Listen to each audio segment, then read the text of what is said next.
ஆண்டவருடைய பரிசுத்த நாமத்திற்கு மகிமை உண்டாவதாக. இந்த நாள் ஆராதனை மிகவும் ஆசீர்வாதமாய் கர்த்தர் நம்மை நடத்தி கொடுத்தார். இந்த காலை நேரத்திலும் ஆண்டவருடைய வார்த்தையை கொஞ்ச நேரம் தியானிக்க ஆண்டவர் நமக்கு கிருபை தருவாராக. கலாத்தியர் நிருபம் 5ஆம் அதிகாரம் 17வது வசனத்தை நாம் வாசித்து தியானிக்க போகிறோம். கலாத்தியர் நிருபம் 5ஆம் அதிகாரம் 17ஆம் வசனம். மாம்சம் ஆவிக்கு விரோதமாகவும் ஆவி மாம்சத்துக்கு விரோதமாகவும் இச்சிக்கிறது. நீங்கள் செய்ய வேண்டும் என்று இருக்கிறவைகளை செய்யாதபடிக்கு இவைகள் ஒன்றுக்கொன்று விரோதமாய் இருக்கிறது என்பதை கண்களை மூடி நம்ம எல்லாரும் ஜெபம் பண்ணுவோம். கர்த்தாவே, இந்த நாளிலும் நீர் எங்களோடு பேச வேண்டும் ஆண்டவரே. எல்லாரும் ஜெபம் பண்ணுங்க. மாம்சத்துக்கு விரோதமாய் ஆவியும் ஆவிக்கு விரோதமாய் மாம்சமும் போராடுகிறது. இந்த போராட்டத்தை குறித்து இந்த நாளிலே தெரிந்து கொள்ள, அதனுடைய அடையாளங்களை தெரிந்து கொள்ள, மேற்கொள்ளும் வழிமுறைகளை தெரிந்து கொள்ள ஆண்டவர் நமக்கு உதவி செய்வாராக. நன்றி ஆண்டவரே, நன்றி ஆண்டவரே, நன்றி ஆண்டவரே. கர்த்தர் செய்ய நினைத்தது தடைபடவில்லை, சகலத்தையும் நன்மையாக செய்து முடித்தீரே.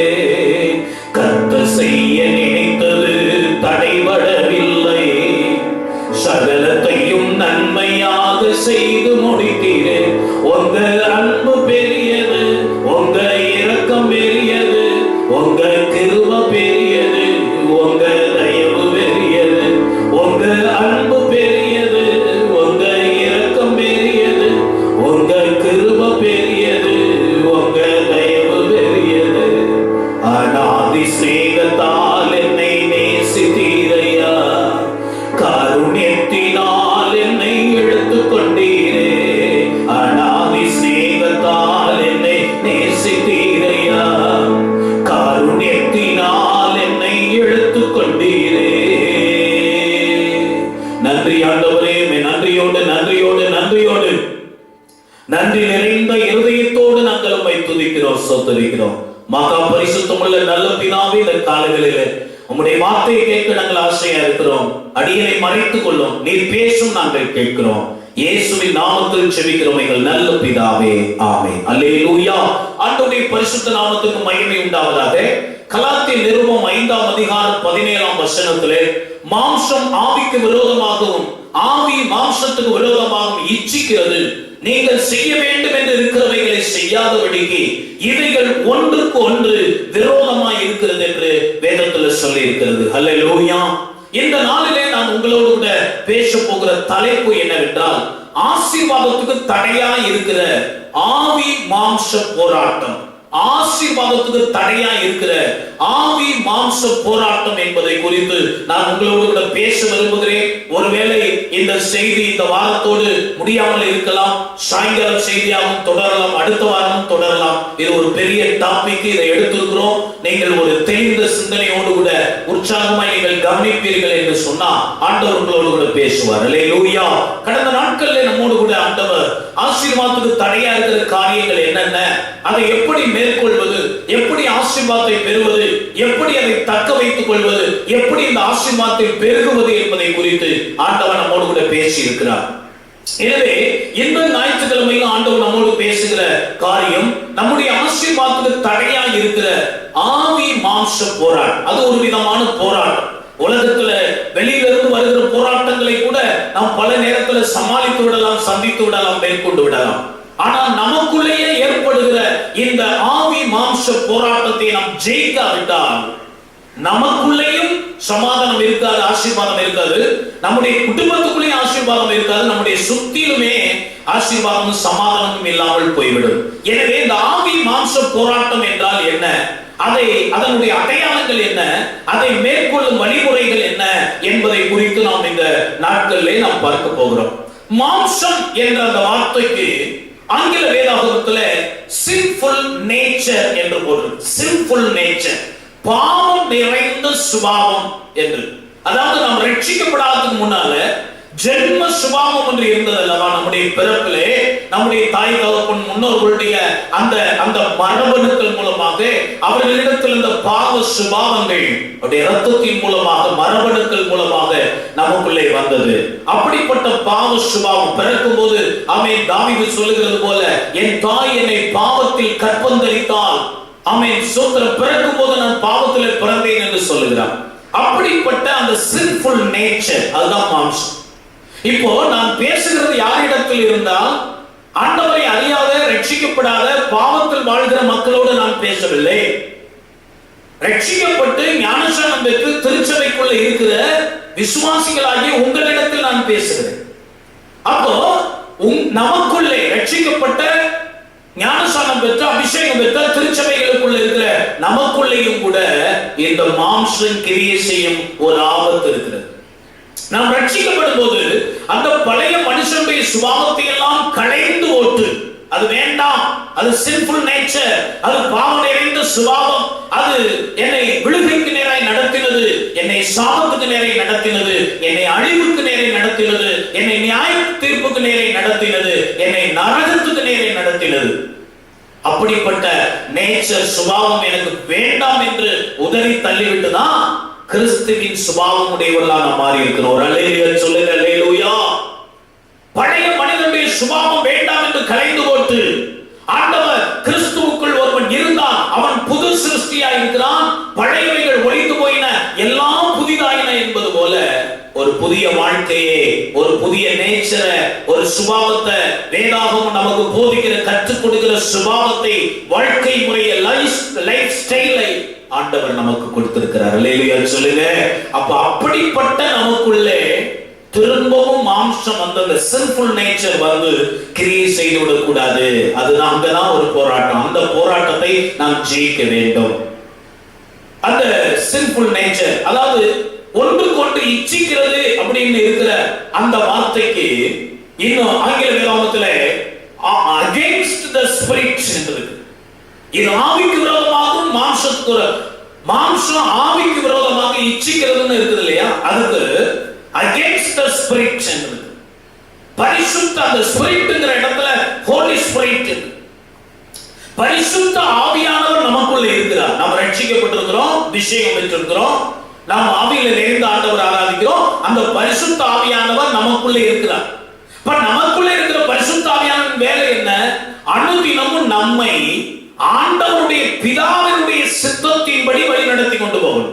பாட்டு பாடுறோம்ல, தேவாதி தேவனின் ஆழங்களை ஆராய்ந்து அறிபவரே, தேவாதி தேவனின் ஆழங்களை ஆராய்ந்து அறிபவரே, அப்பாவின் திருச்சித்தம் வெளிப்படுத்தி எப்போதும் நடத்தும் ஐயா, அப்பாவின் திருச்சித்தம் வெளிப்படுத்தி எப்போதும் நடத்தும் ஐயா, ஆட்கொண்ட எங்களை அனலாக்கும், ஆட்கொண்ட எங்களை அனலாக்கும், அன்பினால் இன்று அலங்கரியும், அன்பினால் இன்று அலங்கரியும், ஆவியான எங்கள் அன்பு தெய்வமே, அடியோரை ஆட்கொண்டு நடத்தையட்டே, ஆவியான எங்கள் அன்பு தெய்வமே,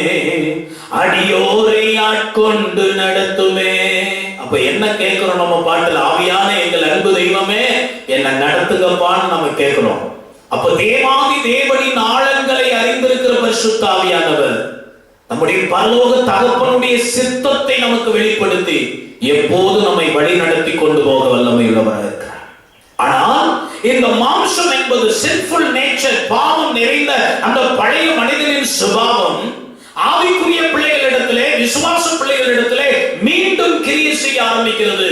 அது என்ன செய்கிறது என்றால், பரிசுத்த ஆவிக்கு எதிராக, அகைன்ஸ்ட், எதிராக அது செயல்பட ஆரம்பிக்கிறது, எதிராக செயல்பட ஆரம்பிக்கிறது. நாம் பரிசுத்த ஆவியினால் நிரப்பப்பட்டு நல்ல விசுவாசியாக இருந்த நாட்களிலே மாம்சம் ஒட்டிட்டு இருந்தது. ஆவியானவர் சொல்றபடி சரியா கேட்டுக்கொண்டு நம்ம வாழ்க்கை ஆசீர்வாதத்துக்கு நேராக போனது. நாள் போக்கிலே இந்த மாம்சத்துக்கு நாம் இடம் கொடுக்கிறதுனாலே ஆவியானவர் கிரியை செய்யாமல் நாம் தடை பண்ணி போட்டு விடுகிறோம்.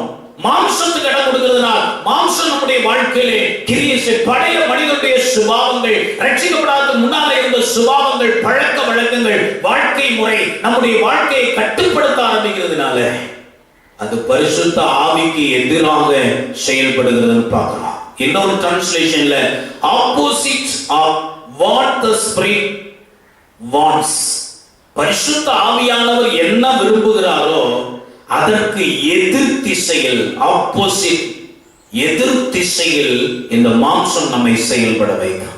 வேத வசனத்தின் மூலம் ஆண்டவர் பேசுவார், ஊழியக்காரர் மூலமா பேசுவார், ஒவ்வொரு ஞாயிற்றுக்கிழமையும் பேசுவார். இதுதான் செய்யணும்னு ஆண்டவர் ஆவியானவர் பேசுவார். ஆனா அந்த மாம்சம் எழுப்பிருச்சுன்னா இந்த மாம்சம் ஆவியானவருக்கு நம்மை கீழ்ப்படிய விடாது. பல வருடங்கள் இந்த மாம்சத்தின் கட்டுப்பாட்டில் நாம் இருந்தோம். அதனுடைய பழக்க வழக்கங்கள் எல்லாம் நமக்கு நல்லா தெரியும். இன்னும் அநேக விசுவாசிகள் ஆவிக்குரிய வாழ்க்கையில் பழக்கப்படாதவர்களாக இருக்கிறார்கள். சிறு குழந்தைகளை போல இருக்கிறார்கள் அநேகர். அதனால இந்த மாம்சம் இழுத்த உடனே ரொம்ப எளிதில் மாம்சத்துக்கு தங்களை ஒப்பு கொடுத்து விடுகிறார்கள். அப்போ என்ன நடக்குதுன்னு ஆட்டோமேட்டிக்காக பரிசுத்த ஆவியான நம்ம வாழ்க்கையில் என்ன செய்யணும்னு நினைக்கிறாரோ அதுக்கு ஆப்போசிட்ல நாம் போய் விடுகிறோம். இன்னொரு டிரான்ஸ்லேஷன்ல அப்போஸ்ட் டு தி ஸ்பிரிட் என்று இருக்கு. அப்போஸ்ட் அதாவது எதிர்ப்பாக சில நேரங்கள்ல அசம்பிளில எல்லாம் நம்ம பார்ப்போம், ஆளுங்கட்சி எதிர்கட்சி என்று இருக்கும். ஆளுங்கட்சி சொல்லுகிற ஏதாவது ஒன்று பிடிக்காவிட்டால் எதிர்கட்சிக்காரர்கள் எழும்பி நின்று அப்போஸ் பண்ணுவாங்க, எதிர்ப்பு தெரிவிப்பாங்க. அப்போ இந்த மாம்சம் நமக்குள்ள வந்துருச்சுன்னா ஆவியானவர் கொடுக்கிற திட்டம், ஆவியானவர் கொடுக்கிற தரிசனம், ஆவியானவர் கொடுக்கிற ஆலோசனைகளை இந்த மாம்சம் எதிர்த்து நிற்கும். அப்போ இப்படிப்பட்ட மோசமான இந்த மாம்சத்தின் கிரியைகள் நமக்குள்ள இல்லாதபடிக்கு அதை ஜெயிக்க வேண்டியது, அழிக்க வேண்டியது நம்முடைய கடமை. அப்பதான் நாம ஆவிக்குரிய ஆசீர்வாதங்களை பெற்றுக்கொள்ள முடியும், ஆவியானவருடைய பின்னால போக முடியும், ஆவியானவருடைய வழிநடத்த நமக்கு இருக்கும். அப்பதான் அவர் ஆசீர்வாதத்துக்கு நேரே நம்மை வழி நடத்துவார். இல்லை என்றால் இந்த மாம்சம் நம்மை கொண்டு போய் அழிவின் நேரே கொண்டு போய் நம்மை அழித்து போட்டு விடும். அப்போ இது நம்ம ஆவிக்குரிய வளர்ச்சி, முன்னேற்றம், ஆசீர்வாதத்துக்கு தடையா இருக்கு. இப்போ இந்த ஆவி மாம்சம் என்பது தனித்தனி மனிதனுக்குள்ள இல்ல, ஒரே மனிதனுக்குள்ளதான் இந்த ஆவியும் இருக்கிறது, இந்த மாம்சம் இருக்கு. இப்ப நமக்குள்ளேயே, விசுவாசிகளாகிய நமக்குள்ளேயே இந்த ரெண்டு போராடி கொண்டு, ஆவியானவர் எப்படியாவது அவர் வழியில நம்ம கொண்டு போய் விட வேண்டும், ஆசீர்வாதங்களை கொண்டு போயிடணும்னு அவர் பிரயாசப்படுறார். இந்த பிசாசு மாம்சத்தின் பின்னணியத்தில் இருந்து கொண்டு நம்மை இழுத்து கொண்டு போய் நரகத்துக்கு கொண்டு போய் விட வேண்டும், அழிவுக்கும் சாபத்துக்கும் கொண்டு போயிடணும்னு இந்த மாம்சம் பிரயாசம். இதுல ஒரு பெரிய போராட்டம். இப்ப நாம் எதுக்கு இடம் கொடுக்கிறோமோ, எதை வளர வைக்கிறோமோ, எதை நம்ம மேல் ஆளுகை செய்ய இடம் கொடுக்கிறோமோ அதன்படிதான் நம்முடைய வாழ்க்கை இருக்கும். நிறைய பேர் எனக்கு ஏன் ஆசீர்வாதம் வரல, எனக்கு ஏன் ஆசீர்வாதம் வரல, எனக்கு ஏன் ஆசீர்வாதம் வரல. அதுக்குதான் ஆண்டவர் பேசிக்கொண்டே இருக்கிறார். ஒவ்வொரு தடைகளா உங்களுக்கு காட்டிக்கிட்டே இருக்கிறார். நீங்க எத்தனை பேர் அதை உணர்ந்து கேட்டு அதை ஜெபம் பண்ணி பிரேக் பண்றீங்களா எனக்கு தெரியல. அல்லது ஞாயிற்றுக்கிழமை பாஸ்டர் ஏதோ ஒரு பிரசங்கம் பண்ணுவாரு, நம்ம கேட்கிறது, பிரசங்கம் பண்றது அவருடைய கடமை, கேட்கிறது நம்முடைய கடமை, அதோட நம்ம ஆமையை போட்டு விட்டுட்டு மற்ற வேலையை பார்க்கலாம்னு போனீங்கன்னா சாத்தான் உங்களை வஞ்சிக்கிறான் என்ற அர்த்தம். அப்போ இந்த காரியங்களை எல்லாம் நீங்க குறிப்பெடுத்து வைத்துக் கொண்டு அதை கட்டி அந்த தடைகளை பெற்றுக் கொண்டு நீங்க முன்னேறுவீர்கள் என்று சொன்னாதான் ஆசீர்வாதத்தை பெற்றுக்கொள்ள முடியும், நீங்கள் சம்பூர்ணமுடையவர்களாய் வாழ முடியும். அப்போ இவைகள் நம்முடைய ஆசீர்வாதத்துக்கு தடையாது. இந்த போராட்டம் குறித்து வேறு கோணத்திலே நான் உங்களோட பேச விரும்புகிறேன். அதற்கு முன்பாக சில காரியங்களை நாம் பார்த்து விடலாம். ரோமர் நிருபத்திலே 7ஆம் அதிகாரம், ரோமர் எழுதின நிருபம் 7ஆம் அதிகாரத்திலே பவுல் அப்போஸ்தலன் சில காரியங்களை சொல்றார். அதாவது இப்போ உங்களுக்கு தெரியும் ஆவி மாம்சம் போராட்டம்னா என்னன்னு சில விளக்கங்களை உங்களுக்கு கொடுத்துட விரும்புகிறேன். மாம்சம் எப்படி எல்லாம் கிரியை செய்து அப்படிங்கறது நாம உங்களுக்கு சொல்ல விரும்புகிறேன். ரோமர் நிருபம் 7ஆம் அதிகாரம் 15 முதல் 24 வசனங்களை நீங்க எடுத்துக்கொண்டா பவுலுக்கு இருந்த அந்த ஆவி மாம்ச போராட்டத்தை குறித்து அவர் தெளிவாக சொல்லுகிறார். அப்ப என்ன அவர் விளக்கம் சொல்றாருன்னா 15ஆம் வசனத்தை வாசிப்பீர்கள் என்றால், எப்படி நான் செய்கிறது எனக்கே சம்மதி இல்லை. அங்க என்ன பார்த்தோம்? 5:17 கலாத்தியர் 5:17 என்ன பார்த்தோம்? நீங்கள் செய்ய வேண்டும் என்று இருக்கிறவைகளை செய்யாதபடி. ஏன் மாம்சம் கொஞ்ச நாள் வாழ்ந்துட்டு போட்டோம், ஆவி கொஞ்ச நாள் வாழ்ந்துட்டு போட்டோம், என்ன பிரச்சனை உங்களுக்கு அப்படின்னு நீங்க கேட்கலாம். இந்த மாம்சம் என்ன செய்துவிடும் என்றால், நீங்கள் செய்ய வேண்டும் என்று இருக்கிறவைகள். இதுக்கு ரெண்டு அர்த்தம் இருக்கு. ஒன்று, நீங்க ஆவிக்குரிய வாழ்க்கையில அல்லது ஆண்டவருக்குள்ள வாழ்கிற பிள்ளைகள் எப்படியெல்லாம் வாழணும், என்னெல்லாம் செய்யணும்னு ஒரு பிளான் போட்டு வச்சிருப்பீங்க, ஒரு திட்டம் போட்டு வச்சிருப்பீங்க. இப்ப ஆவியானவர் உங்களுக்குள்ள இருக்கும்போது இதை நிறைவேற்றும்படி ஆண்டவர் உங்களை வழி நடத்தி கொண்டு போவார். நீங்க டிசம்பர் மாசம் 31ஆம் தேதி ஆண்டவருடைய சமூகத்தில் நிற்கும் போது மன நிறைவோடு நிற்பீங்க. நான் ஆண்டவரிடத்துல செய்வேன் என்று சொன்ன காரியங்கள் எல்லாவற்றையும் செய்து முடித்து விட்டேன் ஆவியானுடைய பலத்தால் என்று சொல்லுவீர்கள். ஆனா இடையில உங்கள் வாழ்க்கையில் இந்த மாம்சம் கிரியை செய்ய ஆரம்பித்து விட்டால் ஆவியானவர் அடங்கி போய்விடுவார். இப்போ மாம்சம் உங்களை அடிமைப்படுத்தி விடுகிறதுனாலே நீங்க செய்யணும்னு நிர்ணயம் பண்ணினவைகளை செய்யாதபடிக்கு இந்த மாம்சம் உங்களை தடுத்து விடும். இரண்டாவது, வேத வசனம் நீங்கள் என்ன செய்ய வேண்டும் என்று சொல்லுது. நீங்கள் என்ன செய்ய வேண்டும் என்று இருக்கிறது, இதுல இருக்கிறது. நீங்க என்ன செய்ய வேண்டும் என்று இதுல இருக்கிறது. அப்ப நீங்கள் என்ன செய்ய வேண்டும் என்று இதில் இருக்கிறதோ அதை செய்யக்கூடாதபடி மாம்சம் உங்களை தடுத்து விடும். இதுதான் கலாத்தியர் 5:17 மாம்சத்துடைய விளைவாக, மாம்சம் நமக்குள்ள எழும்பும் போது ஏற்படுகிற விளைவாக சொல்லப்படும். அப்போ நீங்கள் ஆவிக்குரிய கடமைகளை நிறைவேற்றாத பட்சத்துல ஆண்டவருடைய ஆசீர்வாதங்களை நீங்க பெற்றுக்கொள்ள முடியாது. இந்த மாம்சம் அதை தடுத்து போட்டு விடுகிறது. எனவே நீங்கள் ஆசீர்வாதத்துக்கு நேரே போக முடியல. இப்போ ரோமர் 7:15 பவுல் சொல்லுவது, எப்படி நான் செய்கிறது எனக்கே சம்மதி இல்லை, நான் விரும்புகிறதை செய்யாமல் நான் வெறுக்கிறதையே செய்கிறேன் என்று சொல்றேன். இதுதான் மாம்சத்தின் வெளிப்பாடு. நமக்கு நல்லா தெரியும் எதை செய்யணும் எதை செய்யக்கூடாது, நல்லா தெரியும். அப்ப இந்த மாம்சம் நமக்குள்ள என்ன செய்யுதுன்னா, அந்த சின்ஃபுல் நேச்சர், ரட்சிக்கப்படாததுக்கு முன்னால நமக்குள்ள இருந்த சுபாவம், பழைய மனிதனின் சுபாவம் மீண்டும் நமக்குள்ள எழுந்து விடும் போது இந்த பிசாசு எங்கேயோ அடக்கம் பண்ணி வச்சிருந்த பழைய மனுஷனை தோண்டி எடுத்துக்கிட்டு வந்து நம்ம மேல போத்தி விட்டு போயிரு. அப்போ அந்த சிம்பிள் நேச்சர், அந்த பாவம் நிறைந்த மனுஷனுடைய சுபாவம் ஆவிக்குரிய காரியங்களை தடுத்து போட்டு விடுகிறதுனாலே நாம் என்ன செய்ய வேண்டும் என்று நினைக்கிறோமோ அந்த நல்ல காரியத்தை செய்ய விடாம நாம் செய்ய விரும்பாததையே வெறுக்கிற காரியத்தை செய்யும். நமக்கு நல்லா தெரியும், அடுத்தவங்க இப்படிப்பட்ட காரியத்தை செய்யும் போது நீ கிறிஸ்தவனா இருந்துட்டு இதெல்லாம் பண்ணலாமா, நீ சர்ச்சுக்கு வரப்பில்லை இதெல்லாம் பண்ணலாமான்னு தான் நம்ம சொல்லியிருப்போம். அது வெறுப்போம். நம்ம இப்படி போய் சி இப்படியா அப்படின்னு சொல்லியிருப்போம்.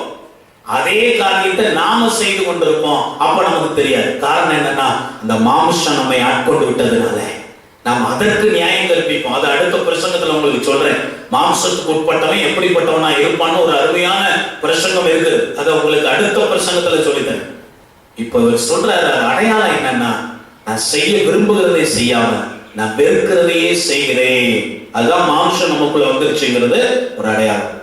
அடுத்து 18ஆம் வசனத்துல சொல்றாரு, என்ன அப்படி செய்யணும்னு நினைக்கிறாரு. அது எப்படி எனில், என்னிடத்தில் அதாவது என் மாம்சத்தில் நன்மை வாசமா இருக்கிறதில்லை என்பதை நான் அறிந்திருக்கிறேன். நன்மை செய்ய வேண்டும் என்ற விருப்பம் என்னிடத்தில் இருக்கு. 15 என்ன சொல்றாரு, நான் விரும்புகிறத செய்யாம வெறுக்கிறத செய்யறேன்னு சொல்றாரு. அப்ப என்ன அவர் விரும்புறாரு அப்படின்னு சொன்னா, நான் அதாவது நன்மை செய்ய வேண்டும் என்கிற விருப்பம் என்னிடத்தில் இருக்கிறது, நன்மை செய்வதோ என்னிடத்தில் இல்லை. செய்யணும்னு விருப்பம் இருக்கு, காலையில இருந்து ஜாப் பண்ணணும்னு விருப்பம் இருக்கு, ஞாயிற்றுக்கிழமை லீவ் போடாம சர்ச்சுக்கு வரணும்னு விருப்பம் இருக்கு, எந்த பாவம் செய்யாம பரிசுத்தமா வாழணும்னு விருப்பம் இருக்கு, ஆண்டவரை பத்தி இடைவிடாம சொல்லிக்கிட்டே இருக்கணும்னு விருப்பம் இருக்கு, எல்லாம் விருப்பம் இருக்கு, நல்ல விருப்பம். ஆனா செய்வோமா? செய்ய முடியல, தடை வருது இல்ல. அது தடை பண்றது எதுங்கிறது தான் இங்க பவுல் சொல்லுகிறார். 20ஆவது வசனத்துல சொல்றாரு, அந்தபடி நான் விரும்பாததை நான் செய்தால், நான் விரும்பாத ஒன்றை நான் செய்தால், அதாவது சில நேரத்தில் விரும்பினதை செய்யாம இருக்கிறது ஒரு பக்கம், இன்னொன்று நம்ம விரும்பாததை செய்து கொண்டிருக்கிறது இன்னொரு பக்கம். முறுமுறுக்கிறது நமக்கு விருப்பம் இல்லை, குறை பேசுறது விருப்பம் இல்லை, குற்றச்சாட்டுறது விருப்பம் இல்லை, பொய் பேசுறது விருப்பம் இல்லை, கெட்ட வார்த்தை பேசுறது விருப்பம் இல்லை, பொறாமப்படுறது விருப்பம் இல்லை. பைபிள் அதெல்லாம் வேண்டாம்னு சொல்லுது. மாம்சத்தின் கிரியையில ஒரு பெரிய லிஸ்டே போட்டு கொடுத்திருக்கு. இதெல்லாம் நம்ம விரும்பல, ஆனாலும் நாம் விரும்பாததை நாம் செய்கிறோம். இதுதான் மாம்சத்தின் கிரியை. அப்போ அவர் சொல்றாரு, அப்படி நான் செய்றேன், நான் அல்ல. அப்படி நான் செய்தால் நான் அல்ல, எனக்குள்ளே வாசமா இருக்கிற பாவமே அப்படி செய்யல. பாவங்கிற இடத்துல மாம்சம் என்று போட்டுக்கணும். மாம்சமே, எனக்குள் வாசமா இருக்கிற அந்த சின்ஃபுல் நேச்சர், பழைய மனிதனுடைய சுபாவமே அப்படி என்னை செய்ய வைக்கிறதுன்னு சொல்ற. நீங்க நல்ல விளங்கிட்டே வரணும். ஏன்னா இது ரொம்ப முக்கியமான காரியம். இதுல நம்ம மேற்கொள்ளலைன்னா நம்ம ஆசீர்வாதம் ஒரு பக்கம் வரும், அது போய்கிட்டே இருக்கும். இப்ப இதை மேற்கொள்ள வேண்டும். ஏன்னா ஆண்டவர் வெளிப்பிரகாரமாக மாத்திரம் பார்த்துட்டு நம்மளை ஆசீர்வதிக்கிறவர் அல்ல. உள்ளான காரியங்களை பார்க்கிறார், மனசை பார்க்கிறார், ஆவியை பார்க்கிறாரு, சிந்தையை பார்க்கிறார். இதெல்லாம் பார்த்துதான் கடவுள் நம்மை ஆசீர்வதிக்கிறார். எனவே அந்த ஏரியாவை நம்ம சுத்தம் பண்ண வேண்டியது, சரி பண்ண வேண்டியது அவசியம். 23ஆம் வசனத்துல அவர் சொல்லுகிறார், 23ல உன்னை ஆகிலும் என் மனதின் பிரமாணத்திற்கு விரோதமாய் போராடுகிற வேறொரு பிரமாணத்தை என் அவயங்களில் இருக்க காண்கிறேன். அது என் அவயங்களில் உண்டாயிருக்கிற பாவ பிரமாணத்துக்கு என்னை சிறையாக்கி.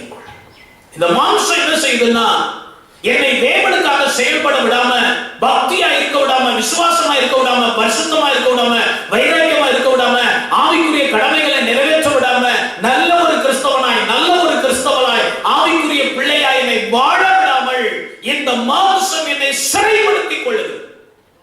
காரணத்தை புரிந்து கொள்ளுங்கள், பிரச்சனையை புரிந்து கொள்ளுங்கள். இந்த மாம்சமானது நம்மை சிறைப்படுத்தி விடுகிறது. பவுல் சொல்கிறார் 24ஆம் வசனத்துல சொல்றாரு, நிர்பந்தமான மனுஷன் நான், இந்த மரண சரீரத்திலிருந்து யார் என்னை விடுதலை, இந்த மாம்ச போராட்டத்திலிருந்து யார் என்னை விடுதலை ஆக்குவா என்று கதறுகிறார். இவ்வளவு போராடி பார்க்கிறார். ஒவ்வொரு நம்ம நிலைமையில பவுலை வச்சு பார்த்தா ஒவ்வொரு பிரசங்கமும் குத்தப்படுது. பிரசங்கத்தை கேட்கும் போதெல்லாம் அந்த வார்த்தை குத்துகிறது என்று வைத்துக் கொள்வோம். ஒவ்வொரு நாளும் கதறி ஜெபிக்கிறார். இவர் வேதத்தை வாசிக்கும் போதும், ஆண்டவரை தியானிக்கும் போதும், ஜெபம் பண்ணும் போதும் ஆவியானவர் உணர்த்துகிறார், அந்த மாம்ச போராட்டத்தை உணர்த்துகிறார். இவர் கதறுகிறார், யார் என்னை விடுதலை ஆக்க கூடும் என்று சொல்லி கதறுகிறார். அப்பொழுது ஆண்டவர் கொடுக்கிற வார்த்தை பதில் என்னன்னு சொன்னா, எதினால் இந்த மாம்சத்தை நம்ம ஒழிக்க முடியும், மாம்ச போராட்டத்தை எப்படி மேற்கொள்ள முடியும் என்றால், அவர் கண்டுபிடிச்ச அடுத்த அதிகாரத்திலே சொல்றாரு. ரோமர் 8ஆம் அதிகாரம் 13ஆம் வசனத்துல அதற்குரிய திறவுகளை கண்டுபிடிச்சிட்டாரு, அதுக்குரிய சொல்யூஷனை கண்டுபிடிச்சிட்டாரு. ரோமர் 8:13 மாம்சத்தின்படி பிழைத்தால் சாவீர்கள், ஆவியினாலே, very very important, Bible underline போட்டு வச்சுங்க, ஆவியினாலே சரீரத்தின் செய்கைகளை அழித்தால் பிழைக்கு. மாம்சத்தின் கிரியைகளை எப்படி அழிக்கிறது? ஆவியினால் தான் அழிக்க முடியும்.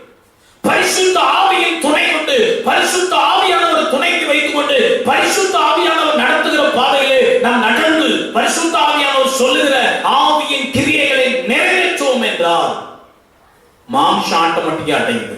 ஆவியானவர் நல்ல ஐடியா கொடுப்பார், ஆவியானவர் சரியா அதை செய்வார், மாம்சம் அடங்கி போய்விடும். அப்போ யார் என்னை மாம்சத்திலிருந்து, மாம்சம் ரொம்ப விபரீதமானது, நான் செய்யணும்னு நினைக்கிறத செய்ய விட மாட்டேங்குது, நான் செய்யக்கூடாதுன்னு வெறுக்கிற காரியத்தை செய்ய வைக்குது, அதை என்னை சிறைப்படுத்தி போட்டிருக்கிறது.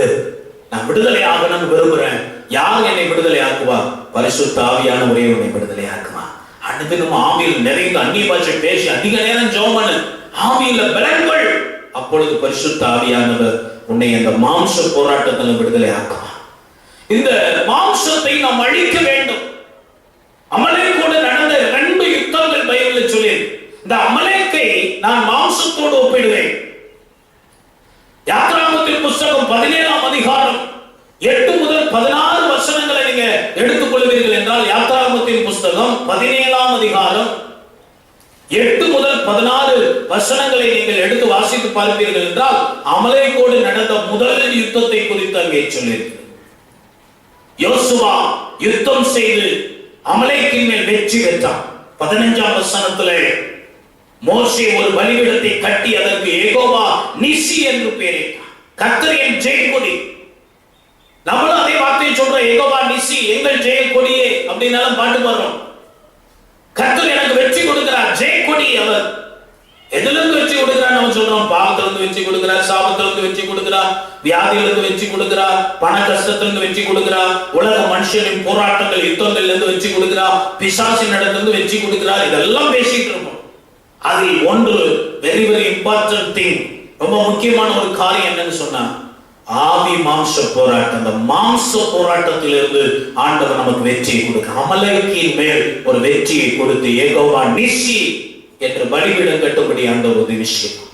இந்த அமலேக் என்றால் மாம்சம் என்று நான் ஏன் அப்படி சொல்லுகிறேன் என்று சொன்னா, இந்த அமலேக்கியர் அப்படின்னு சொல்லக்கூடிய இந்த ஜாதி யார் அப்படின்னு பார்த்தா ஏசாவின் சந்ததி, குறிப்பாக ஏசாவின் பேரன். அதை எங்க நீங்க பார்க்கலாம் சொன்னா ஆதியாகமத்தின் புஸ்தகம் 36ஆம் அதிகாரம் 12வது வசனம். ஆதியாகமம் 36ஆம் அதிகாரம் 12ஆம் வசனம்.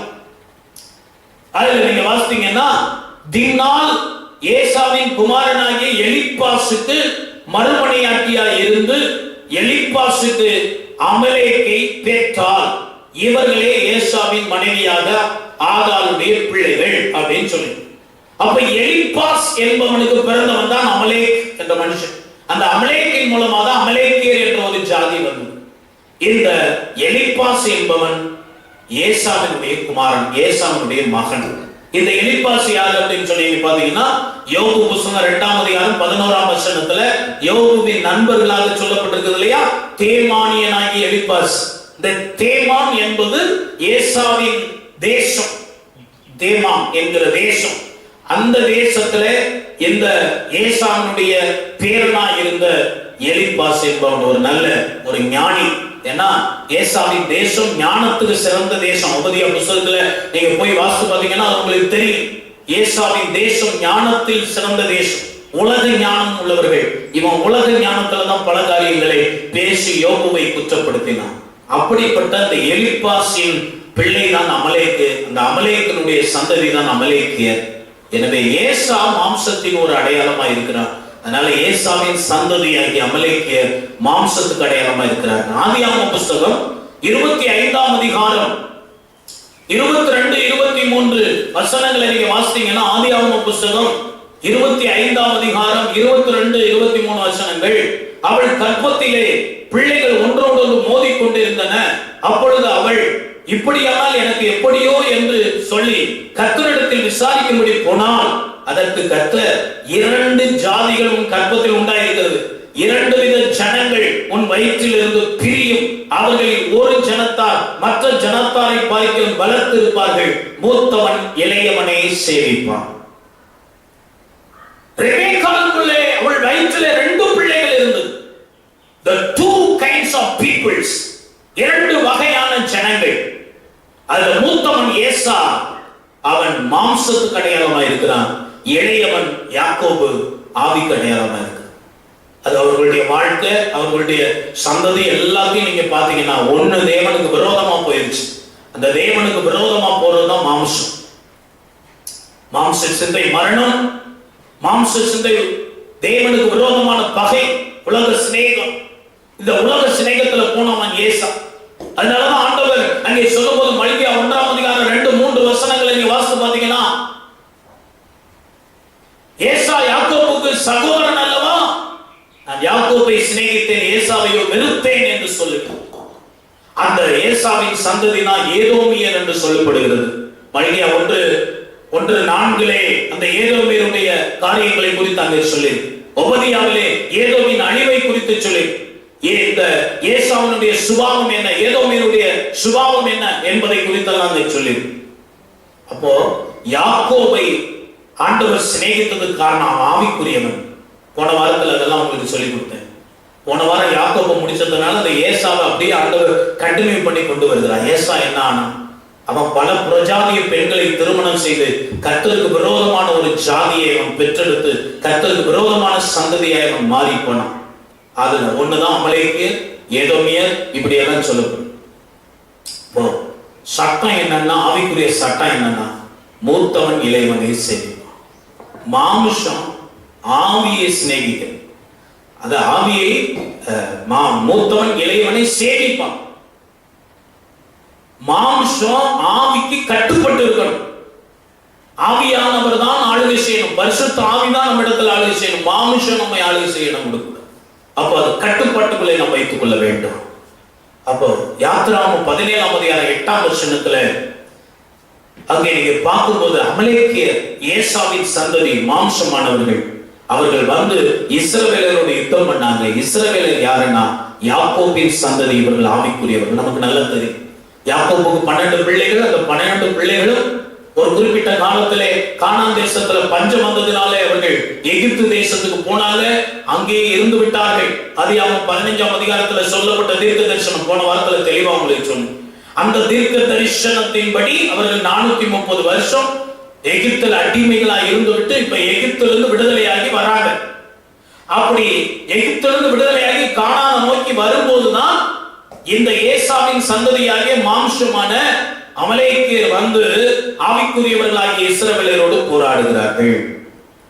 அப்போ மாம்சம் ஆவியை அழிக்க போராடும். ஏன் அப்படின்னு சொன்னா யாத்திராகமம் 3ஆம் அதிகாரம் 7-8 வசனத்துல நீங்க பாத்தீங்கன்னா அங்க ஆண்டவர் தெளிவாக பேசுகிறார். நம்ம பலமுறை நான் உங்களுக்கு சொன்ன காரியம், அப்பொழுது கர்த்தர் எகிப்தில் இருக்கிற என் ஜனத்தின் உபத்திரவத்தை நான் பார்க்கவே யாத்திராகமம் 3ஆம் அதிகாரம் 7-8 வசனம்.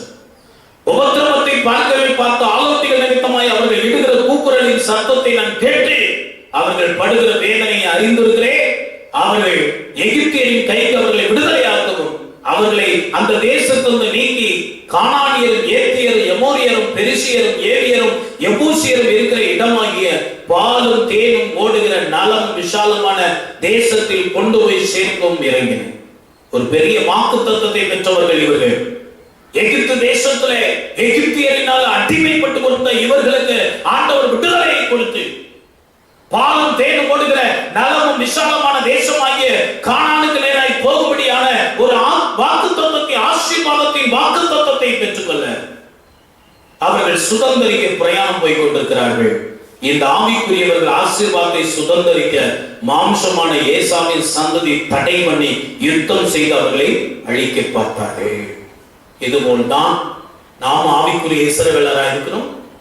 நாமும் எகிப்தின் அடிமைத்தனத்துல இருந்தோம். ரட்சிக்கப்படாததுக்கு முன்னால ஆண்டவர் நம்மை விடுதலையாக்கி கானானுக்கு நேராய், ஆசீர்வாதத்துக்கு நேராய், பரலோகத்துக்கு நேராய் நம்மை வழிநடத்தி கொண்டு போகிறார். கானான் என்பது 2 விதம். உலகத்தில் உள்ள ஆசீர்வாதங்களை அனுபவிக்கிற இடம், இன்னொன்று மரணத்துக்கு பின்பு நமக்கு கிடைக்கிற பரலோக ராட்சியத்தை குறிக்கிறது. இந்த ஆசீர்வாதத்தை பெற்றுக்கொள்ள நாம் ஆவிக்குரிய வாழ்க்கை நடத்தி கொண்டிருக்கும் போது இந்த மாம்சம் நமக்கு விரோதமாய் போராடி நம்ம இந்த ஆசீர்வாதத்தை சுதந்திரிக்க விடாமல் தடுத்து போடுகிறது. எனவே மோசே யோசுவாவிடம் யாத்திராகமம் 17:9 சொல்றாரு, யோசுவாவே நீ அமலேக்கோடு யுத்தம் பண்ணு என்று சொல்லுகிறார். யோசுவாவே நீ அமலேக்கோடு யுத்தம் பண்ணு. இஸ்ரவேலை குறித்து, அதாவது ஏன் அப்படி யுத்தம் பண்ண சொல்லுகிறார் என்று சொன்னா, இந்த மாம்சத்தை அடக்காத பட்சத்துல, மாம்சத்தை ஜெயிக்காத பட்சத்துல, மாம்சம் நம்மை ஆளுகை செய்ய இடம் கொடுத்து விட்டு இருக்கிற ஒவ்வொரு நிமிடம் நமக்கு தோல்வி, பல ஆசீர்வாதத்தை நம்ம இழந்து போகிறோம். இஸ்ரவேலரை குறித்து தேவனுடைய எதிர்பார்ப்பு என்ன, நம்மை குறித்து தேவனுடைய எதிர்பார்ப்பு என்ன என்பதை நீங்கள் அறிந்து கொள்ளணும். யாத்திராகமம் 17:12 நீங்க இந்த வசனத்தை மட்டும் குறிச்சு வச்சீங்க, அப்புறமா நீங்க வாசித்துக் கொள்ளலாம். யாத்திராகமம் 17:12 மோசேயை தாங்குகிற ஊரும் ஆரோனையும் போல நாம் ஊழியக்காரர்களை ஜெபத்தாலும் பொருளாதாரத்தினாலும் விசாரிப்பினாலும் எல்லா காரியத்திலும் ஊழியர்களை தாங்கும்படி எழுப்பணும். அதுதான் தேவனுடைய விருப்பம் நம்மை குறித்து, தேவ சித்தம். அது நிறைவேற விடாம மாம்சம் தடுக்குது. இந்த மாம்சம் எழுப்பிருச்சுன்னா நாம் ஊழியக்காரர்களை சப்போர்ட் பண்ணுகிறதுக்கு, தாங்குகிறதுக்கான சிந்தனை நம்மை விட்டு போய்விடும். அப்ப ஊரும் ஆரோனையும் போல ஊழியரை தாங்குகிறவர்களாக நாம் எழுப்ப வேண்டும். அதை மாம்சம் தடுக்கிறது. யாத்திராகமம் புத்தகம் 19ஆம் அதிகாரம், யாத்திராகமம் 19-22 அதிகாரங்களை நீங்க பாத்தீங்கன்னா ஆண்டவர் இறங்கி வந்து இஸ்ரவேல் ஜனங்களுக்கு 10 கட்டளைகளை கொடுக்கிறார். நாம் என்ன செய்யணும் அப்படிங்கறதான சட்ட திட்டங்கள். அப்போ நம்மை குறித்து தேவனுடைய சித்தம் என்ன? நீ தேவ சித்தம் கேட்டு அதன்படி வாழ வேண்டும். ஒரு சிஸ்டமேட்டிக் கிறிஸ்டியன் லைஃப். ரட்சிக்கப்படாததுக்கு முன்னால எப்படி வேணாலும் வாழ்ந்துட்டு இருந்தோம். ஏன்னா எதை பேசினா தப்பு நமக்கு தெரியாது, எப்படி வாழ்ந்தா தப்புன்னு தெரியாது. ஆனா பைபிள் இன்னைக்கு தெளிவா நமக்கு சொல்லி கொடுத்துரு, எது தவறு, எது நல்லது, எது பாவம், எது எல்லாத்தையும் சொல்லி கொடுத்துச்சு பைபிள். இதுதான் சிஸ்டமேட்டிக் கிறிஸ்டியன் லைஃப், ஒழுங்குபடுத்தப்பட்ட வாழ்க்கை. அதாவது ஒரு வெள்ளை பேப்பர்ல 2 கோடு போட்டு அந்த கோட்டுக்குள்ளே கத்த நம்மை வாழ வைக்கிறார். மாம்சம் வந்துருச்சுன்னா அந்த கோட்டுக்குள்ள இருக்க விடாது. அது அடுத்த பிரசங்கத்துல உங்களுக்கு சொல்லித்தரேன். அங்கும் இங்கும் வேடிக்கை பார்த்து இந்த கோட்டை விட்டு தப்பிச்சு போகிறதுக்கு வழி என்னன்னு பார்ப்போம். மாம்சம். ஆவியானவர் இந்த கோட்டுக்குள்ள வாழ, கட்டுப்பாட்டுக்குள்ள வாழ, பாட்டு பாடுறவங்கள கட்டுப்பாட்டின் ஆவியானவரே கண்ட்ரோல் பண்ணி நடத்துகிறேன், கட்டுப்பாட்டோடு நம்மை வாழ. அதுதான் தேவ சித்தம். இஸ்ரவேலை குறித்து அதுதான் 10 கட்டளையை கொடுத்தார். அதுக்குதான் நியாய பிரமாணத்தை கொடுத்தார். தேவன் விரும்புகிறபடி ஒரு கட்டுப்பாடு உடையவர்களா எப்படியும் வாழலாம் என்ற நிலைமை இல்லாம இப்படித்தான் வாழணும்னு ஒரு சிஸ்டத்தை ஆண்டவர் உருவாக்கி கொடுத்தார். அதுதான் நம்மை குறித்து தேவ சித்தம். வேத வசனம் என்ன சொல்லுதோ, தேவன் என்ன சொல்லுகிறாரோ அதன்படி வாழணும்னு தான் தேவ சித்தம். இந்த மாம்சம் அப்படி செய்ய விடாது. மூன்றாவது, யாத்திராகமத்தின் புஸ்தகம் 25ஆம் அதிகாரம் 1 முதல் 8 வசனம். யாத்திராகமம் 25ஆம் அதிகாரம் 1 முதல் 8 வசனம். அவர்கள் காணிக்கைகளை கொடுத்து ஊழியத்தை தாங்க வேண்டும், ஊழியத்தை கட்ட வேண்டும், ஆலயத்தை கட்ட வேண்டும். அதுதான் தேவ சித்தம். ஒரு ஆசரிப்பு கூடாரத்தை ஆண்டவர் உண்டாக்க சொல்றாரு. அந்த ஆசரிப்பு கூடாரத்துக்கு தேவையான பொருட்களை காணிக்கையாக ஜனங்கள் கொடுக்கும்படி சொல்லு, அவர்களிடத்தில் காணிக்கை கேள் என்று சொல்லு. அவன் கேட்கிறான். அவர்கள் பொன்னு, வெள்ளி, இரும்பு, வெண்கலம், மரங்கள், அதே போல நல்ல விலையேறப்பெற்ற ரத்தினங்கள், இவைகள் எல்லாவற்றையும் கொண்டு வந்து கொடுத்தார்கள். அவர்கள் அப்போ இஸ்ரவேலை குறித்த தேவ சித்தம் என்னன்னா, அவர்கள் காணிக்கை கொடுத்து ஆசரிப்பு கூடாரத்தை பனிமுட்டுகளை உருவாக்கி அங்கே தேவனை தொழுது கொள்ள ஒரு ஆலயத்தை கட்ட வேண்டும். இன்றைக்கு நம்மை குறித்து தேவ சித்தம் என்ன? கர்த்தர் நமக்கு கொடுக்கிற பொருளாதாரத்தின் பங்குகளை ஆண்டவருக்கு காணிக்கையாக கொடுத்து ஊழியத்தை தாங்கணும், ஊழியத்தை கட்டணும், ஆத்துமாக்களால் சபையை கட்டணும், ஆண்டவருக்கு என்று அழகான ஆலயத்தை கட்டணும். நம்ம வீடு எப்படி எல்லாம் இருக்கணும்னு அழகா நம்ம சிந்திச்சு வீடுகளை கட்டுறோம். ஆலயம் அந்த மாதிரி இருக்கணும். தாவீது, நான் மச்சு பாவப்பட்ட வீட்டில் குடியிருக்கிறேன், என்னுடைய ஆலயம் ஆண்டவர் இருக்கிற இடம் திரைச்சீலையா இருக்கிறது, நான் என் ஆண்டவருக்கு இந்த அழகான ஆலயத்தை கட்டணும்னு தீர்மானம் பண்ணணும். அப்படிப்பட்ட ஒரு வைராக்கியம் நமக்கு வரட்டும். நம்முடைய ஆலயமும் ஆண்டவருக்கு நல்ல நல்ல பெஸ்ட் பில்டிங், பெஸ்ட் டெம்பிள், நல்ல ஒரு சிறந்த ஆலயத்தை ஆண்டவருக்கு கட்ட வேண்டும். அப்ப அதுக்கு இந்த மாம்சம் தடை பண்ணும். ஏன் இருக்கிற இடம் போதாதா, என்ன பெருசு அப்படிங்கிற காரியங்கள் இந்த மாம்சம் அதுக்கு ஒத்துழைக்க இடம் கொடுக்காது. நான்காவதாக, யாத்திராகமத்தின் புஸ்தகம் 28ஆம் அதிகாரம் 1-2 வசனங்கள். யாத்திராகமம் 28ஆம் அதிகாரம் 1-2 வசனங்கள். ஆரோன் முழு நேர ஊழியத்திற்கு பிரித்தெடுக்கப்பட்டு ஆண்டவருடைய ஆசரிப்பு கூடாரத்தில் நின்று ஆராதனை செய்ய, பலி செலுத்த அவன் தன்னை ஒப்பு கொடுத்தான் என்று நாம் பார்க்கிறோம். அப்ப நம்மை குறித்து தேவ சித்தம் என்ன? நாம் ஆராதனை வீரர்களாய் மாற வேண்டும், ஆராதனை தலைவர்களாய் மாற வேண்டும், சபையில டிபார்ட்மெண்ட் லீடர்ஸா, ஏரியா லீடர்ஸா, ஊழிய தலைவர்களா, இலாக்கா தலைவர்களாக ஆண்டவர் அழைப்பாரான முழு நேர ஊழியர்களாக எழும்ப வேண்டும். இதுதான் தேவ சித்தம். இதுதான் தேவ சித்தம் நம்மை குறித்து. அதுக்கு நம்மை ஒப்பு கொடுக்க விடாமல் மாம்சம் தடைப்படும். ஐந்தாவதாக, யாத்திராகமத்தின் புஸ்தகம் 31ஆம் அதிகாரம் 1 முதல் 6 வசனம். யாத்திராகமம் 31ஆம் அதிகாரம் 1 முதல் 6 வசனம். நீ உன் திறமை தாளந்துகளை ஆண்டவருக்கு பயன்படுத்த வேண்டும். அதுதான் தேவ சித்தம். பெசலேயேல், அகோலிபா இவர்கள் தங்களுக்கு கொடுக்கப்பட்ட திறமைகள், தாளந்துகளை ஆண்டவருக்காக, ஆலயத்துக்காக பயன்படுத்தினார்கள். ஆலயத்தின் பணிமுட்டுகளை ஞானத்தோடு செய்யும்படி, ஊகித்து செய்யும்படியான ஞானத்தை கர்த்தர் அவர்களுக்கு தந்திருந்தார். அதை முழுகலத்தோடு பயன்படுத்தினாங்க. இன்னைக்கு நம்ம எல்லாருக்குமே திறமை தாழ்ந்த ஆண்டவர் கொடுத்திருக்கிறார். பாடுற திறமை, மியூசிக் வாசிக்கிற திறமை, ஆராதிக்கிற திறமை, ஜெபிக்கிற திறமை, சுவிசேஷம் சொல்ற திறமை, ஆட்களை நடத்துகிற திறமை, எல்லா திறமை தாளங்களையும் கர்த்தர் நமக்கு தந்திருக்கிறார். பல அடிஷனல் ஸ்கில்ஸ் இருக்கு. கம்ப்யூட்டர் தெரியும், டிரைவிங் தெரியும், நிறைய ஸ்கில்ஸ் நமக்கு கொடுத்திருக்கிறார் ஆண்டவர். அவைகள் எல்லாம் ஆண்டவருக்கு பயன்படுத்துறோமா? பெசலேயேலை போல, அகோலிபாவை போல பயன்படுத்துறோமா? மாமிசம் ஆவி இருந்தா பயன்படுத்த விடும்.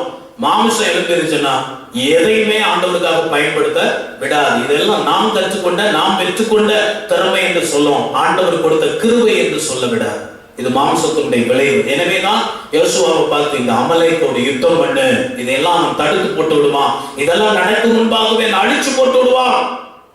ஆறாவது காரியம், யாத்திராகமம் 32ஆம் அதிகாரம் 1 முதல் 5 வசனங்கள். யாத்திராகமம் 32ஆம் அதிகாரம் 1 முதல் 5 வசனம். மெய் தெய்வ வழிபாட்டுக்கு விரோதமாக அந்தந்த மகிமையை குறைக்கும்படியாக எழும்புகிற விக்கிரகம். ஆரோனும் அவன் இந்த ஜனங்களும் பொன் கண்டுகுட்டி வச்சாங்களே, அந்த பொன் கண்டுகுட்டி வைத்து ஜனங்களை எல்லாம் வழிபட வைத்த நேரத்திலே லேவி கோத்திரத்தார் மட்டும் வைராக்கியமாய் எழும்பி கர்த்தரின் சார்பாக வந்து நின்றார். அப்போ எந்த விதத்திலும் விக்கிரக ஆராதனைக்குரிய காரியங்கள், சடங்குகள், சாங்கியங்கள், சம்பிரதாயங்கள் ரட்சிக்கப்பட்ட பிறகு நமக்குள்ள வந்து விடாதபடி நாம் கர்த்தருக்காக வைராக்கியமா நிற்கணும். ஆத்ராக், மேஷாக், ஆபேத்நேகோவை போல அந்நிய தேசத்துல, பாபிலோன் அடிமைகள தேசத்திலையும் கூட நீ நிறுத்தின பொற்சிலையை நான் வணங்குவதில்லை என்று வைராக்கியமா இருந்தான். அப்படிப்பட்ட வைராக்கியமாய் நாம் இருக்கும்படி கர்த்தர் விரும்புகிறார். அதுதான் தேவ சித்தம். ஏழாவதாக, யாத்திராகம புஸ்தகம் 34ஆம் அதிகாரம் 28 முதல் 30 வசனம். யாத்திராகமம் 34ஆம் அதிகாரம் 28 முதல் 30 வசனம். மோசே மலை மேல் ஏறி 40 நாள் உபவாசம் இருந்து ஜெபம் பண்ணி மலையை விட்டு கீழே இறங்கி வந்தோன முகம் பிரகாசித்தது. முகம் பிரகாசித்தது. அப்படிப்பட்ட ஜபத்தினாலே ஒரு மறுரூப அனுபவத்தை நாம் பெற்றுக்கொள்ள வேண்டும். இதுதான் தேவ சித்தம். இஸ்ரவேலை குறித்த தேவ சித்தம் அதுதான். நம்மை குறித்த தேவ சித்தம் அதுதான். அதிகாலையில் எழுப்பி ஆயத்தமாகி தேவ சமூகத்தில் காத்திருந்து ஜெபம் பண்ணி உபவாசம் பண்ணி ஜெபம் பண்ணி மாம்சத்தை எல்லாம் அடக்கி ஒட்டிக்கு போட்டு ஆவியானவர் நமக்குள்ள பிரகாசிக்கணும். தேவ பிரசன்னம் நம்முடைய முகத்தில் காணப்பட வேண்டும். தேவ மகிமை நம்மிடத்தில் காணப்பட வேண்டும். இதுதான் தேவ சித்தம். இதை நடக்க விடாம, நீங்க எழும்ப விடாம, செபிக்க விடாம, உபவாசிக்க விடாம, மாம்சம் உங்களை தடை பண்ணி தேவ மகிமையை தடுத்து விடும். 8வது காரியம், லேவியராகம புஸ்தகம் 10ஆம் அதிகாரம் 1-2 வசனங்கள். லேவியராகமம் 10ஆம் அதிகாரம் 1-2 வசனங்கள். நாதாபும் அபியும் அந்நிய அக்கினியை உள்ள கொண்டு வந்தாங்க, அதனால செத்து போனாங்க. இந்த அந்நிய அக்கினி என்பது தவறான உபதேசம், துருபதேசத்தை குறிக்கும். இப்ப நம்ம இஸ்ரவேல் ஜனங்களை குறித்த தேவனுடைய விருப்பம் என்ன? அவர்கள் அந்நிய அக்கினியை உள்ள கொண்டு வராது, கட்டளையாகவே ஆண்டவர் கொடுத்தார். நம்மை குறித்த தேவ சித்தம் என்ன? தவறான உபதேசங்களை எங்கேயாவது இருந்து சபைக்குள்ள கொண்டு வரக்கூடாது. அந்நிய அக்கினியாகிய துருபதேசங்களை உள்ள கொண்டு வந்தால் நீங்கள் மாம்சத்தினுடைய பிழைத்தால் சாவீர்கள். அழிவு வந்துடும். ஆசீர்வாதத்தை சொந்தரிக்க முடியாது, சமாதானத்தை அனுபவிக்க முடியாது, நிம்மதி அனுபவிக்க முடியாது. ஆண்டவர் கொடுக்க நினைத்திருக்கிற ஆசீர்வாதம் தடைவிட்டு போய் அந்நிய அக்கினியை உள்ள கொண்டு வரக்கூடாது. அப்போ தவறான உபதேசங்களை நாம் பின்பற்றி ஆரோக்கியமான உபதேசத்தை நாம் விட்டு விடாது இருக்க வேண்டும். 9வது காரியத்தை நாம் பார்க்கும்போது யோசுவா 1ஆம் அதிகாரம் 2, 3ஆம் அதிகாரம் 15, 16, 4ஆம் அதிகாரம் 5ஆம் வசனம். இந்த வசனங்களை பார்க்கும்போது யோர்தானின் தடைகளை கண்டு தயங்கி நிற்காம யோர்தானை பிளந்து கொண்டு முன்னேறி செல்ல வேண்டும்.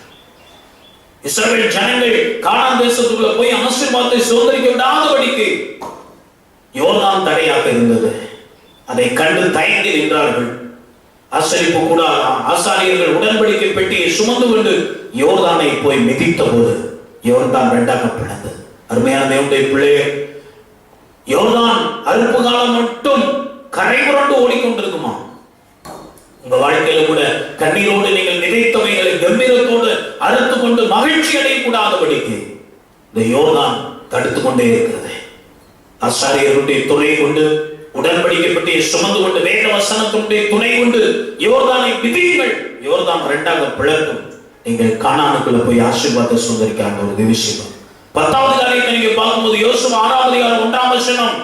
அங்கே எரிகோ என்கிற மிகப்பெரிய மதில் சுவர் கானானுக்குள்ள போக விடாமல் அவர்களை தடுத்து கொண்டிருந்தது. எரிகோ இஸ்ரவேல் ஜனங்களுக்கு முன்பாக அடைக்கப்பட்டிருந்தது. உள்ளே யாரும் வெளியே வரவும் இல்லை, வெளியே இருந்து உள்ளே போக முடியாதபடி ஒரு ஸ்ட்ராங் ஹோல்ட் தடுத்து கொண்டு. எனவே ஆவிக்குரிய இஸ்ரவேலராக இருக்கிற நம்முடைய வாழ்க்கையிலும் இதுதான் தேவனுடைய எதிர்பார்ப்பா இருக்கிறது. இது நிறைவேறக்கூடாதபடி மாம்சம் நமக்கு விரோதமாய் போராடுகிறது. எனவே மோசே யோசுவாவை பார்த்து நீ யுத்தம் பண்ணு என்று சொன்னது போல மாம்சத்துக்கு விரோதமாய் நாம் யுத்தம் பண்ணுவோம், ஜெயம் எடுப்போம், ஆசீர்வாதத்தை சுதந்திரித்துக் கொள்வோம். கண்களை மூடி முழங்கால் படிட்டு நம்ம எல்லாரும் ஆண்டவருடைய சமூகத்துல ஒப்பு கொடுத்து ஜெபிப்போம். கர்த்தாவே உம்மை துதிக்கிறோம்.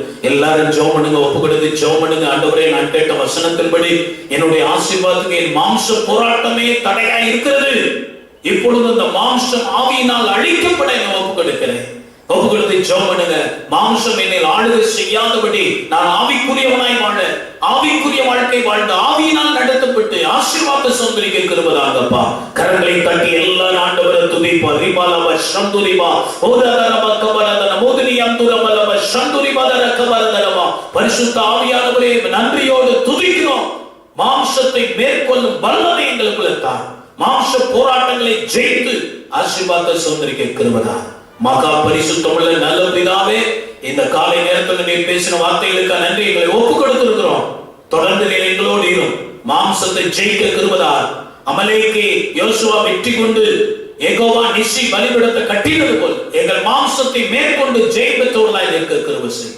தொடர்ந்து எங்களோடு எங்களை பேசும், எங்களோடு பேசும். நீர் எங்களை வழி நடத்தும், எங்களை ஆசீர்வதியும். இயேசுவின் நாமத்தில் ஜெபிக்கிறோம் நல்ல பிதாவே, ஆமென். என் ஆத்துமாவே கர்த்தரை ஸ்தோத்திரி, முழு உள்ளமே பரிசுத்த நாமத்தை ஸ்தோத்திரி. என் ஆத்துமாவே கர்த்தரை ஸ்தோத்திரி, கர்த்தர் செய்த சகல உபகாரங்களையும் மறவாதே. ஆமென். கர்த்தராகிய இயேசு கிறிஸ்துவின் கிருபை, பிதாவாகிய தேவனுடைய அன்பு, பரிசுத்தாவின் ஐக்கியம் என்றும் சதா காலங்களிலும் நம் அனைவரோடும் இருந்து வழி நடத்தி காப்பதாக. ஆமென். God bless you. கர்த்தர் உங்கள் எல்லாரையும் ஆசீர்வதிப்பாராக. ஆமென். கர்த்தர் நல்லவரே, ஓ நம் கர்த்தர் நல்லவரே, நம் கர்த்தர் நல்ல